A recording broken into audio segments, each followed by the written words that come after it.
Hi, and welcome to Spotlight's podcast, where the world of sports meets the power of storytelling. My name is Mumethila, and today my guest is a very interesting lady, rugby coach, Philadelphia, Olando. She had very creative parents.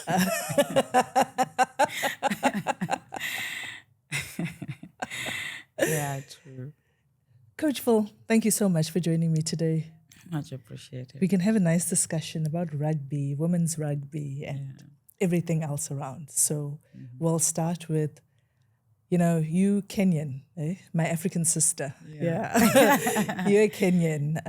As much as South Africa and Kenya are of rivals in African competitions, but we are brothers and sisters when it comes to representing Africa. Yeah. So, the world champion trophy stays in Africa. We need to look after it there. Of course. Must to get it with all our hearts. With all our hearts, How did you get involved in rugby? Oh, that's very interesting though. Yeah, so basically I've been an athlete since I was young. Okay. Yeah, I was a soccer player. I used to play football at the age of 10, 11, 12, 13, 14. Then by the time I was playing soccer, rugby was already introduced in Kenya. Yeah. But I didn't know that for girls or was it? Also girls. I think it started in 2005 for girls. Okay. Yeah, but I didn't know there was a game called rugby. So I had one teammate. We used to play soccer with her. At that time, she was the captain for the Kenyan team. So one day we were heading for football training, and then she was like, you're fast and you're strong, and there's this new game in town, and I know if you get in that game, you'll definitely be a great player, and you'll find yourself within less than a month in the national team. So the excitement part of it, and I'm like, why not? Why should I not give it a try? Then we went for a morning training. Then in the afternoon was a rugby training. So we still use the same boots as soccer, and we just need to be ready. There's mouth guard and all that. I say, I don't even know what mouth guard is in the first place because I'm a soccer player. Yes, I forget about the mouth guard. Yeah, then I was like, so how do we play this game? So if you get the ball, just run fast. Then behind the post, just go. So she was trying to teach me this thing in soccer training. I was like, what is this game? You just have to play with your hands. And the ball is like this. So she was showing me the ball in the foot, and I was like, okay, that will be interesting. I would love to try it. So that later evening, we went for rugby training. Then apparently that night, it was more of a cardio training. Because in soccer, you just load with the ball and all that. So guys were going for hill sprints, like hill run, like 16K, or it was more of a marathon. And as Kenyans, we're marathoners. Yes. So I had my boots. I didn't carry my sneakers because I didn't know what was expected of me. I just carried my football kits.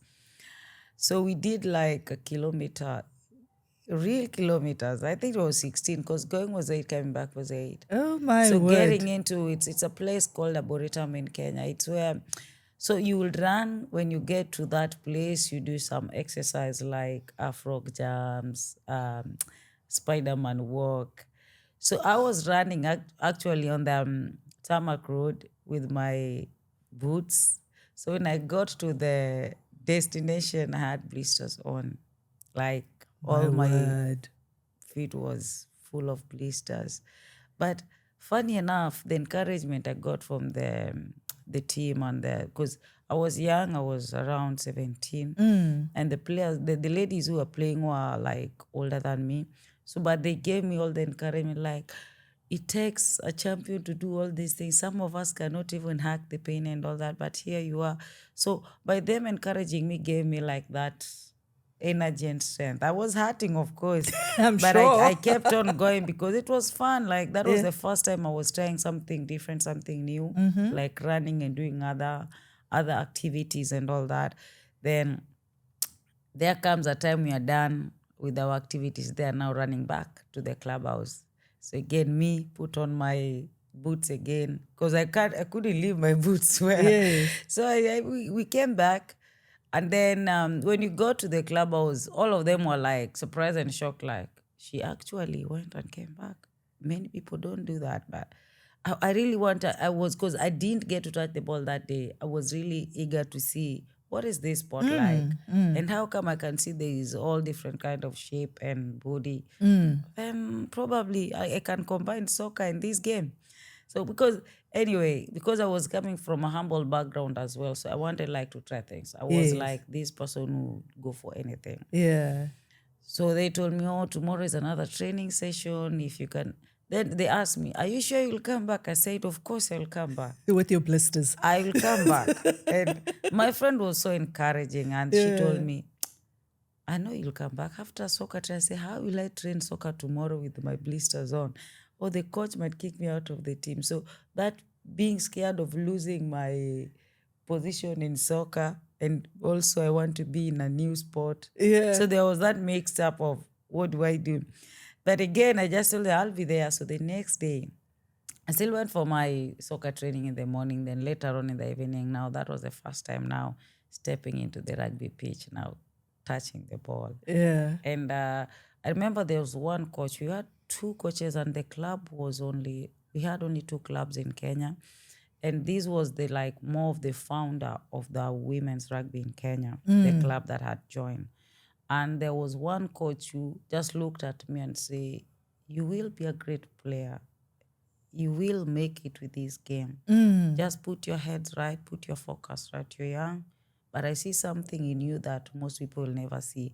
And then to me, it was more like, how? You don't know me. This is my first, actually, I'm meeting you for the first time, but he gave me, the things that somebody can tell you. And yes. Looking at myself now, I remember those words my first day in a rugby pitch, and somebody told me, you will be great. That's amazing. Just put your focus right.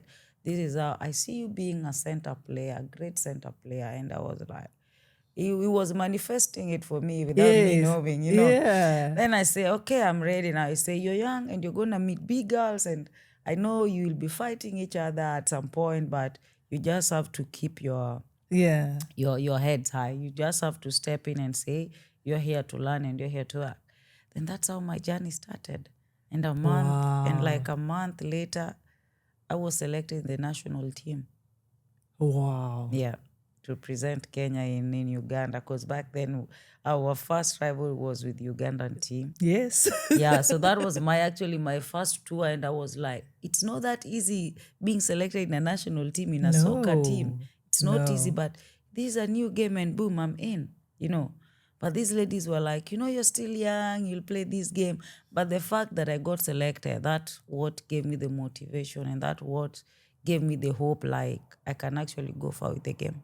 You know what? I'm sitting here and I'm listening to you, and I go back to this whole access to opportunity.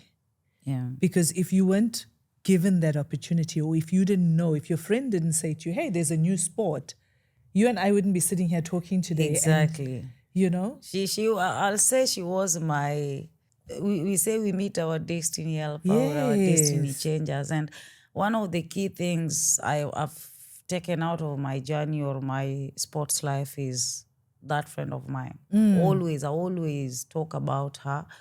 Yeah, along the way, we fell out, because everything started changing. I started becoming better, and she felt like I was leaving her behind, but she's one person I'll always be grateful for, honestly, because after 2 years, not even 2 years, after 1 year, I got nominated as the youngest player of the year. Then later on, I became most valuable player of the year.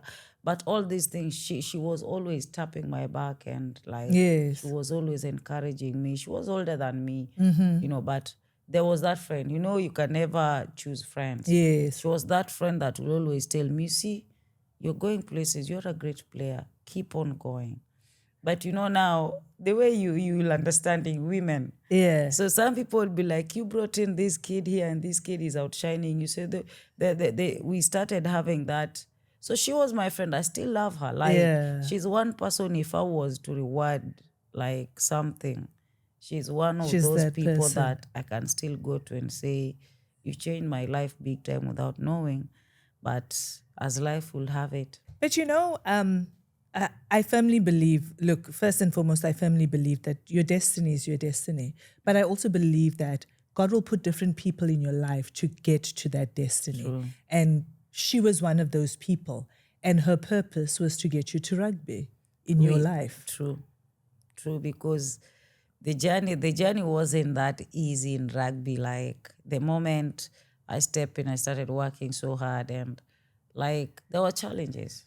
Look, definitely a lot has happened in African rugby, and especially for women. I mean, there's a women's committee now. There's, obviously the qualification competitions and stuff. Yeah. But looking at it back then,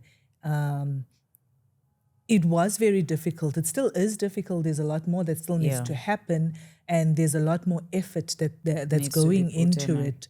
I was reading one of the media statements last night from World Rugby about, investing in grassroots rugby development in Africa and stuff like that, which I think is great. Yeah. But what's also amazing is that a lot of the rugby players, again, in Africa came from football. I mean, I remember a couple years back having this very same conversation with Babalwa. She was the first African female player to actually have a professional contract in rugby. And Babalwa was like, I used to play soccer and I wanted to be, I could see myself playing for Banyana, and then I go to university and they like, you get something different. There's rugby trials. And she's gone on there. And I mean, look how far she's gone. Yeah. To a point she became the captain. So there are those, so soccer is there. I'll say soccer is a platform for everyone who wants to be in sport, but there's this special sport that brings the best in you. It brings out the real you, where you're supposed to be. Where you're supposed to be. Like, because being it's a contact sport, it brings that confidence in you that soccer will never bring out. Like, soccer is it's soccer in its own way. But rugby is just unique in a special way. How did your parents handle you playing rugby? I mean, it's a new sport and boom, there you are. Well, funny enough, I lost my mom when I was still young. I'm so being sorry. The firstborn of the family. So family of 6. Wow. I'm the firstborn. And so my dad is my bestie. He's my friend.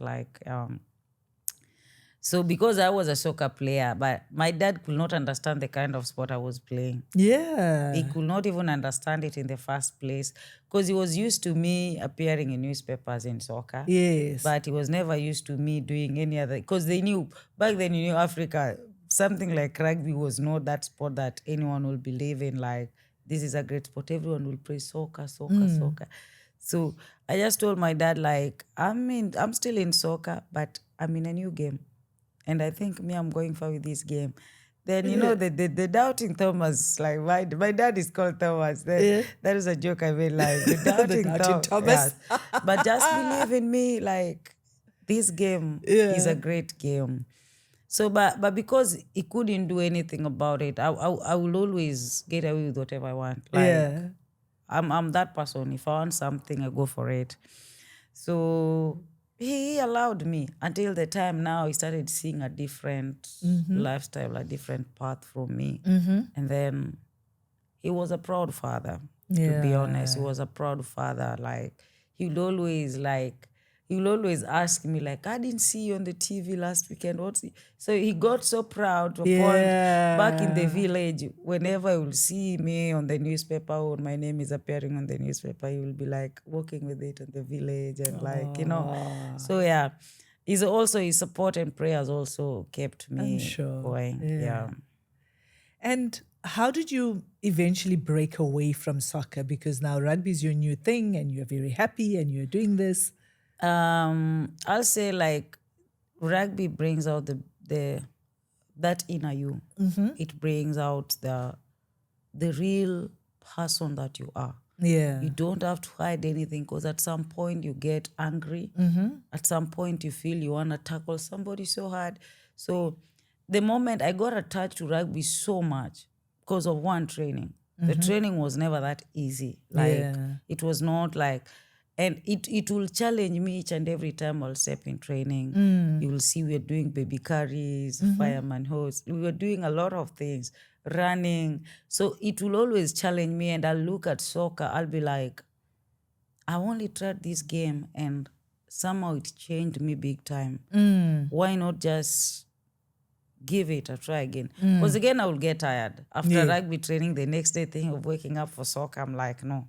I'd rather wait for rugby training.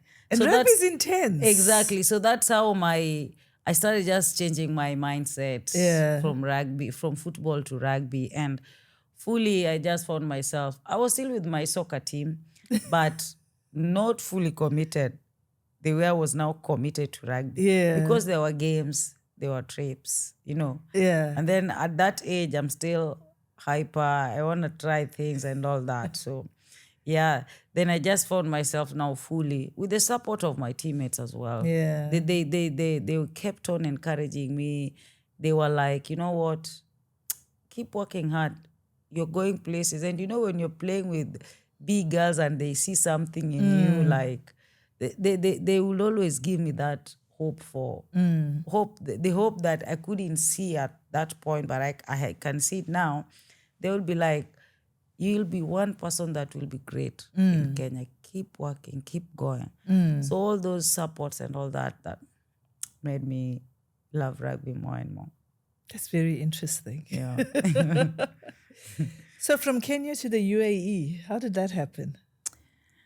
I would say it's a journey. It's a journey, yeah. It's a journey. So playing for Kenya for like 14 years. Yeah. Being a captain for 8 years, 7s, 15s. And you see... you actually, I remember your face now.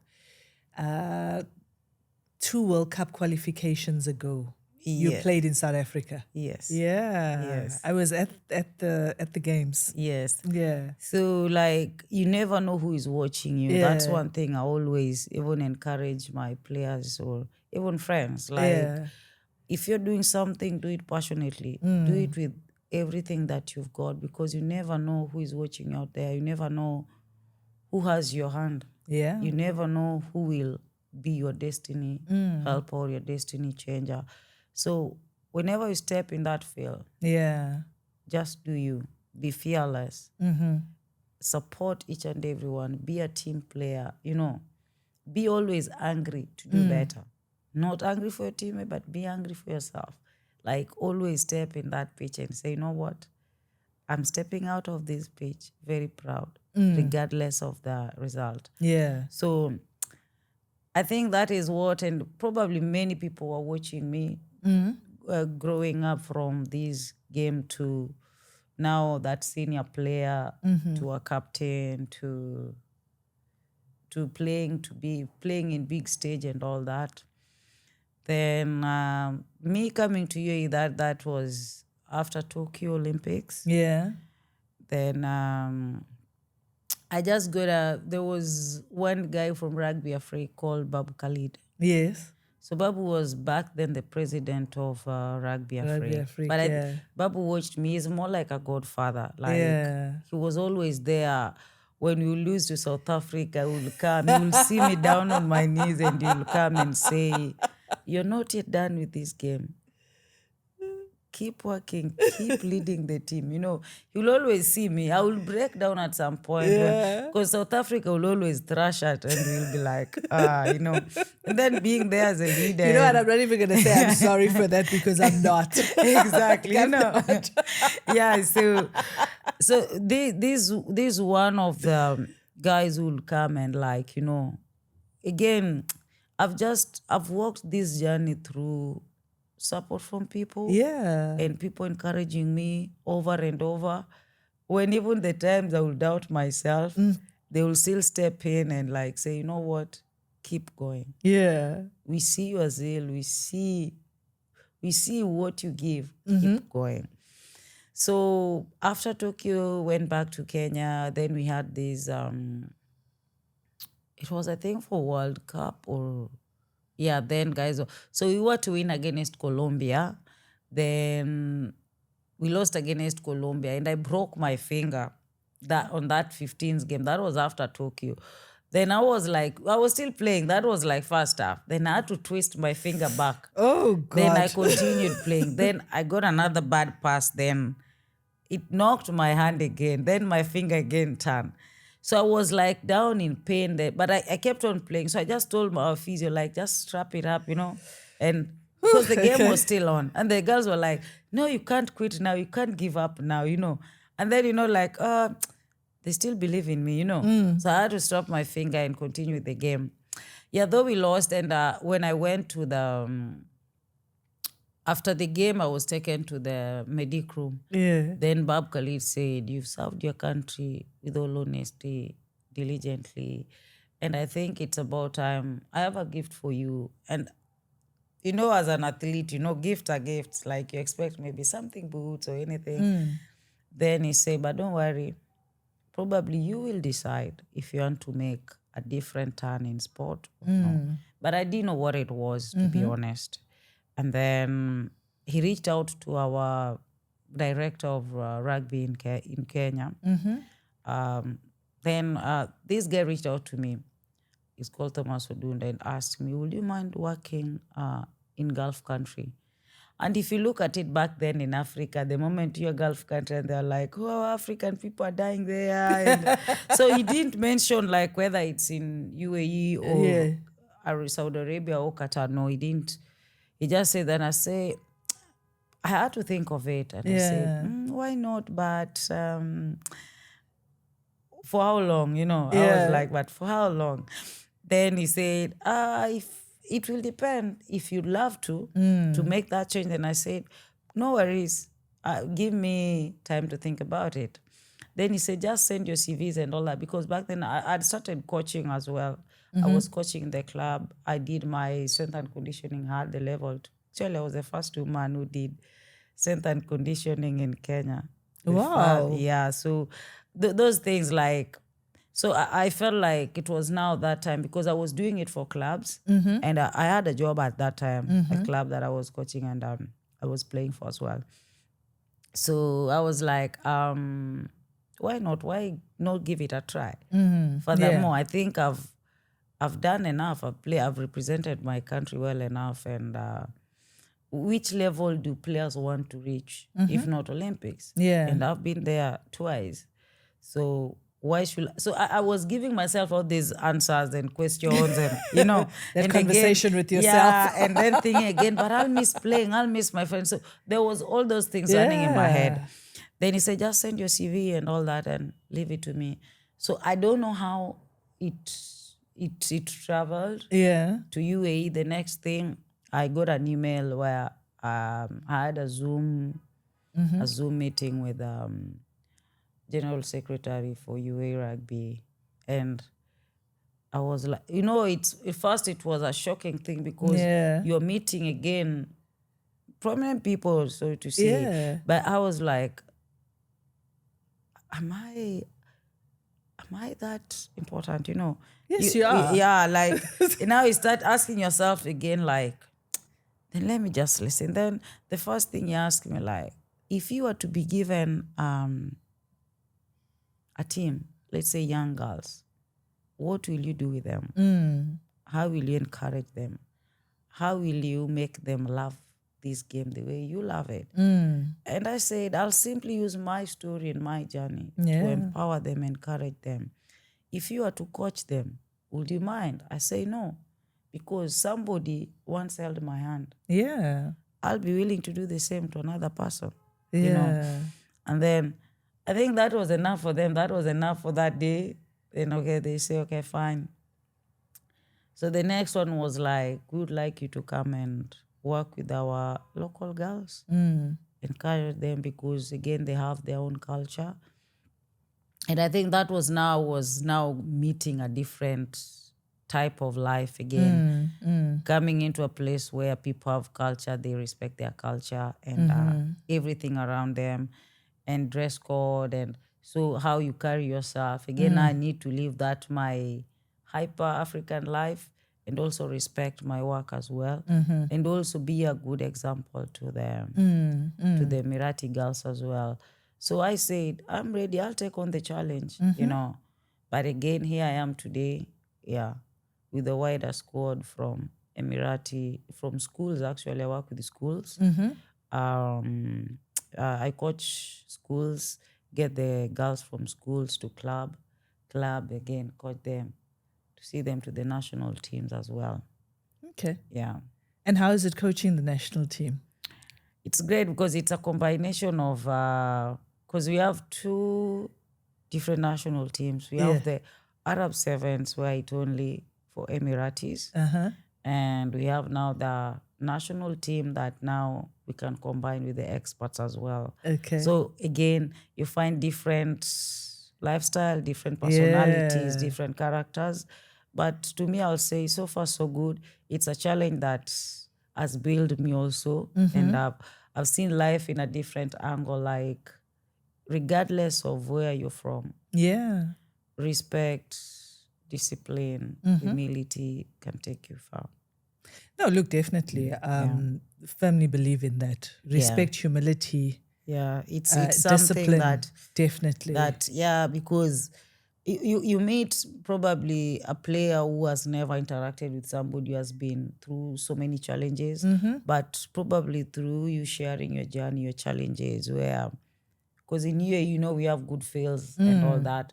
If I look at back in my country, there were no better fields, changing rooms, showers after training. No, you change in the field, step into that field, you know. Like you do things as boys, you get. But here now, you find it's a different culture where a girl needs to go to the changing room, take her time. So again, you adapt to a different lifestyle and you tell them, you know, you guys are so lucky. If you come to Africa, people just change on the side of the pitch and step in there. After the game, it's dark. Change outside there, then, you know. On your way. On your way. Yeah, so I've really learned a lot. And the fact that they've embraced me, this is more, it's more away from home, but home for me. It's a home. Yeah, definitely. It's a home. Yeah, I've gelled with the girls. Yeah, they appreciate me. I do appreciate them. Yeah, we laugh, we joke sometimes, and we crack jokes and say, Africans, we don't get all these things. We don't get all these opportunities, you know. But it's been a good journey. That's amazing. Yeah. That's really amazing. Coming back to World Rugby, how is the upskilling and empowering with regards to coaching licenses and stuff? Look, I know a lot of their stuff is also online, which makes it quite accessible, for people who have access at the end of the day. But I think, and I'll encourage like most rugby players, even if you're still playing, keep doing these online courses. Keep engaging yourself, because at the end of it, after game, then what? Then what happens? Do you wanna still stay in? Do you want to stay in sport, or do you wanna take a different turn? Because with your knowledge and skill being in that game, you need to use it to empower another person. So if you take all your skills with you to your house, you're not helping the next person or the generation to come. So my encouragement will be like, guys just need, and women needs to believe in themselves more now, because the world is changing where women are stepping into positions. You know. So if we have coaching, we have SNCs, we have officiating, and we just need to take these gaps, because if you look at the ratio of men and women, men are still leading. But why? Because women are not seeing themselves as people who can challenge men also out there and say, I'm going to be a good officiator. I'm going to be a match commissioner. I'm going to be a 15s coach. I'm going to be a strength and conditioning. I'm a woman, but I'll coach men. Because you find men are coaching women. Why can't we make it different and say, I'm a woman and I'll coach a men's team? But it takes you or me to get there. But it does. I mean, it really does. And I think the biggest for me is watching. I haven't seen it. Look, I've seen, there was in South Africa where a male team was actually coached by a female. That was in football though. Is again the NBA that has, you know, female coaches for men's team. And that for me was like, that is so inspirational for so many little girls out there. Yeah, true. Yeah, because when you look at a female coach and you're like, I would like to be like that lady there when I grow up. Yeah. And now you start manifesting your own dreams yourself without being encouraged, but by just admiring another person's work. Like, if she can say this to these guys and they'll definitely do something. But I love the fact that my boss, our CEO, Apollo Perellini, he's in the way of supporting and encouraging women to get into, even our Emirati girls, we're now enrolling them into coaching courses. I go with them to school to start coaching, like giving, because that brings also a different dimension in you as an athlete, and also taking part in officiating as well. Like, we just need to do it with them even at a younger age, where they understand also the rules and all that. So he's been on the core voice of that as well. And World Rugby is also emphasizing on seeing the women. It's a huge drive. Take a lead in the federation, which is a good thing also for women. But now women just need to step in and start taking these courses. Step in and serious. step up. We should not just say we want to be there, but we are not taking one step forward. We are stagnant. So by doing all these things, we need just to step in and say, hey, I'm going to be a coach and I'm going to take this course. It will be hard, challenging maybe in a class, because I remember me doing my strength and conditioning with men. We had like Denver is from South Africa. Denver was my SNC, our educator by then. And I was the only girl actually with men in a class. But one thing I didn't allow was being intimidated by men. They would be like, oh, you don't know this thing, you don't know like the agility part, you don't. And I'll say, let me just step in there. Let me fail. Educator is there. He will correct me. I'm here to learn. I'm not here to be perfect. And funny enough, I passed. And some of these guys who are like trying to make me feel like I didn't understand what I was doing failed. So that's one of the things that made me believe in myself. Like, don't be scared of trying things. Try them. Even if you fail, wake up again. Try it until you get it right. True, eh? The other one, your dreams are on the other side of you confronting your fears. Exactly. Step in and say, no way. I'm failing today, but tomorrow I must get it right. So if you can't challenge yourself, if you fail once and you say, I am done, then you will fail in so many things in life. Life is full of failures. Life is full of disappointments. But how you turn around your disappointment and your failure matters a lot. It does. It really does. And I think that it's so hard for so many of us because, you know, the first thing you think of, or let's say a lot of women who are capable and can do it, but a lot of thing is like, but what happens if I fail? And then what? I fail and I try again. But that is the fear. That is why we say women, we take things too personal. Like, you feel like you're a failure. But remember, when you fail, there's that inner strength that you build in you that will make you a better person tomorrow. So if you don't work around that, anything you touch and you feel you're going to fail, you'll always fail. Even if you're on the right track. But the moment that fear of failure steps in, you're like, I'm going to fail. And I'm like, no.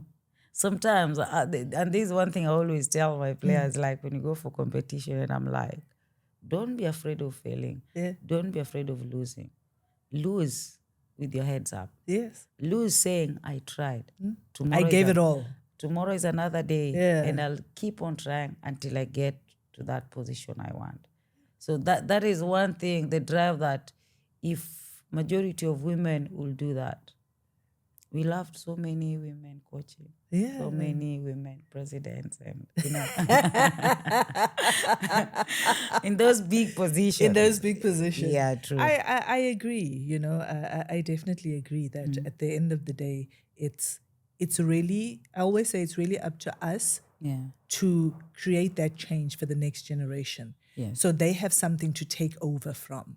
You know, it's not just, don't get me wrong, a lot has happened for women's sport around the world, in Africa, but some of it at a snail's pace, some of it at a good pace. Yeah. But it takes us having to say, I need to do this, I need to face it, because there's a lesson in failure as well. Yeah, true. There is a lot of it. Like, and that lesson is what gives you the drive. Yeah. To work on something better and something unique. And that is what most people don't understand. Like, when you're failing, there's something you're not doing right that you just need to fix. You need just to have the third eye or look at it in a different angle. Yes. Then you'll just get it right. Yeah. Yeah. I agree. I do.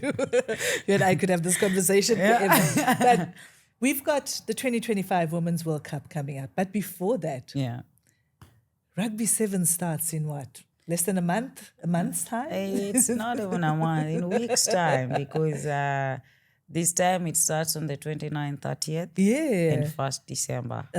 Yeah, so the series is back. The series is back. Yeah. What's your predictions for Dubai, for the Dubai Sevens? I don't want to predict. Which teams do you think will do really well? Which teams will pull surprises? Women's teams I'm talking about.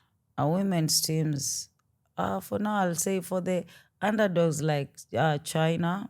China have been really playing so well. Like, if you look at their growth, it's super solid. I think they'll be the big team that will upset most of the big teams in there. To be honest, it's China. Okay. Yeah. It's going to be interesting. I'll be watching. Yeah. Of course, our favorite Senzed is always there. I'm a fanatic of All Blacks. Is it? Are you an All Blacks? I love All Blacks women. Women. Yes. Yeah. Interesting. But was it Australia that won Dubai Sevens last year? The Australian team. Yes. This was Australia and the men was South Africa. Yep. It's going to be interesting. 2025? It is in UK, not Birmingham, UK. Sorry, Who, for women? Yeah. Of course, I'll be backing up my African sisters, of course. You have a bit of a tough group. Yeah, I know, but you never can tell. This is a sport. This is a sport. You can only talk about till the last whistle. So you can never say this team is, no. The game has changed. It has changed a lot, wants it most. Sometimes you can be the best team in the world, but there's that team that can step in and say, we want this. And they can actually shock everyone. So to me, I'm a believer of the field will decide. The field will decide. The team who wants it most. Yeah, the team will carry the World Cup trophy. I'll keep avoided that question. I'll keep my favorite team inside my heart, but I'll be cheering on my African sister, South Africa. Look, I think we'll do well. There's a lot of work that's been done. Also a lot of competitions. I mean, the fact that they've been playing in WXV2 as well. Yes. They've been really doing so well. So I think those games, kudos to World Rugby again for creating those games for the women. It's a good thing. Yeah. It is. It's amazing. And I mean, we need to see more of that. But I also think within the African continent, we need to see more intercontinental games taking place. Yeah, I think that's intercontinent games. I think that's another thing they need to look into, because if you look at also in Africa, we have less 15 games. Yes. It's either probably once or twice in a year, but probably once. And you go back to regionals where you meet this team, but if they make like 4 times or 3 times in Africa, it will be great. It will boost most of the teams from grassroots countries where they have no idea what rugby is, and we'll have more countries in Africa also playing rugby. Definitely. Yeah. UAE national team. What's the hope? What's the future? The future is huge. The journey is big, looking interesting. Yeah, so last year we managed to qualify for the Asia series. Yeah. We are in top 8 now. Wow. We've done our 2 series. We are currently standing 7 on the chart, but we tie points with Singapore. Okay. And we're looking forward because we have our last leg on the 9th to 11th. Yeah, that is gonna take part in Thailand. Okay. Yeah, and we're looking forward to staying on the top of the series because I believe in these girls, man. It's been a journey, and I see the zeal in them, and I know we're gonna stay on the series. Inshallah. Yeah, we're gonna stay on the series, and we're looking forward also to having 15s UAE women's team. We were actually supposed to have the games in December, but due to some logistics stuff, that is not gonna take place. But we're looking forward to next year, probably in May. We'll have first UAE women's 15s. That'll be amazing. Exactly, taking part of the huge game that, because 15s is always the main game. You know? Yeah. So we're looking forward to that, and we hope everything will work out well next year in our favor, and we'll compete against these Asia teams. No, look, I definitely see it, and I think that's amazing. I mean, if I look at, again, I always have South Africa to compare to. If I look at how, women's rugby has grown, at university level, we only used to have sevens rugby. But now we have 15s as well, which, I mean, it keeps growing the sport. We have National Under 23 week, was it Under 20 week? But, I mean, we have junior weeks, we have all of that. And it's all those consistent efforts that would then bring to the fore so much more and so much growth. But it's amazing to see the growth of women's rugby, especially within the Middle East. Yeah, it's. I'll say in the Middle East, UAE is the fast growing country when it's come to women, which it's good. Like sometimes I look at the team and I'm like, I normally throw a challenge to them and I'm like, do you see yourself playing at the Challenger Series sometimes next year? Do you you make them think beyond that what it's they possible. see. Yeah, everything is possible, So the moment you throw those challenges, you give them that hope of, we are actually good, We actually can challenge teams, you can take on teams. Vis-a-vis back then, they were like, I don't think if we can get to that level. But the moment they qualified for the Asia Series, then again you throw another challenge. Do you see yourself finishing top 4 in Asia and you play the Challenger Series? Do you see yourself playing in the World Series? So you give them like that challenge whereby they start looking at themselves like more a professional team, though we are not yet there.